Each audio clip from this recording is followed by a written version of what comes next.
I have two passions, Minecraft and Uno, so why not combine them and create the perfect game? But to make my dream come true, I must tackle two major challenges. First, making the cards, and second, building a redstone device to shuffle them. When it comes to the cards, it's pretty straightforward. I will just use maps. A single map covers an area of 16,384 blocks, making it perfect for displaying custom designs. The downside, I will need to collect a ludicrous amount of carpet. If you have seen my past videos, you expect this to be the part where I slowly lose my mind collecting thousands of carpets. But joke's on you, this server allows carpet duping and you bet I'm taking full advantage of that. The duper I'm using is from Omega and I really like its simplicity. Link in the description. It's been less than 2 hours and I already have all the carpets I will need for this project, plus some extras just in case. You never know what might happen. You're probably thinking, okay, time to build the cards, right? Well, allow me to inform you that you are wrong. First, I need a beacon to flatten the terrain where this project is taking place, because as most of you know, you have to spend money to make money. But in my case, it's time. I have to spend time to save time. Sorry to interrupt your regularly scheduled Minecraft content, but we have breaking news. I might just be the luckiest player alive.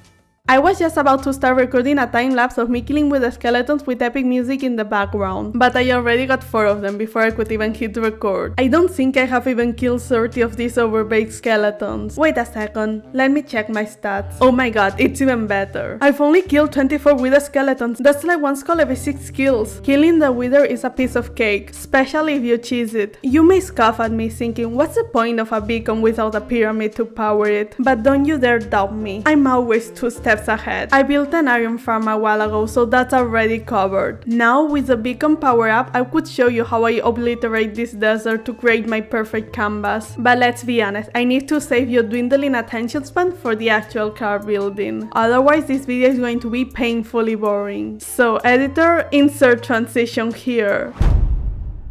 Isn't it beautiful how we, as players, can reshape the world however we want? But no time to gloat, I have carpets to place and maps to create, so cue the time-lapse.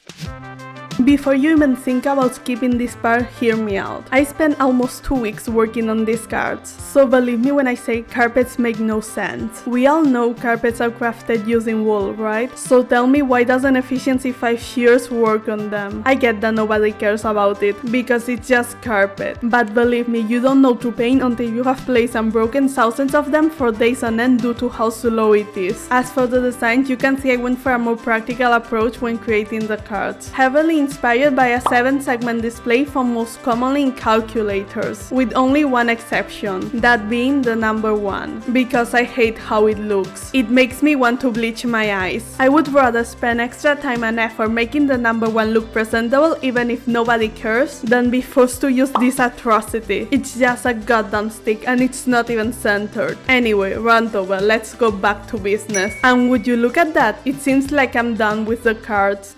Hypothetically speaking, wouldn't it be absolutely insane if after all this work I lost everything because I got distracted watching videos on my phone, and a creeper snuck up behind me and blew up the chest where all the cards were stored? What a crazy and improbable scenario is that, am I right? Luckily no cards were damaged, otherwise you would be seeing a very different video. Now we need to focus on the card shuffling device. Most of the farms I use are from tutorials on YouTube, but the thing is that while you get an excellent and well thought out machine that makes your life 10 times easier, you don't get the skills or knowledge to make these devices yourself. That's why I decided to make the shuffler all by myself. I'm sure there are thousands of tutorials online that are objectively better in every possible way, but who cares? Here's what I came up with. As you can see, it's pretty bulky, but that won't be a problem, because the whole contraption will be buried underground. At its core, it's essentially just a chain of droppers. To explain it simply, this hopper pulls the cards from the shulker box and loads them into the system. Then a dropper randomly ejects one of the cards into a chest, which feeds it into another dropper, continuing the cycle until the end, where players can flick this lever to draw a card when they are unable to play any of their current ones. There's just one tiny problem with this whole thing.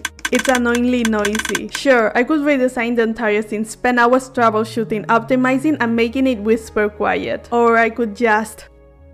Sometimes in life you just have to go with the easiest solution and stop overthinking things. Because let's be honest, if it works, it works. And now that I've got all the pieces in place, let me show you the final result. It all starts in this unassuming rocket shop, just your average store, or so it seems. But if you throw an item on this block, boom, a secret door appears, revealing a place where you can fully embrace your most unhinged tendencies. You know, the kind that only comes out during an intense game of Uno. In here you can play as much Uno as you want. The only catch? You will need friends, which might be a tall ask on this server. And if things get a little bit too heated, no worries, just hop into the bubble elevator, where you can make your dramatic exit through a toilet.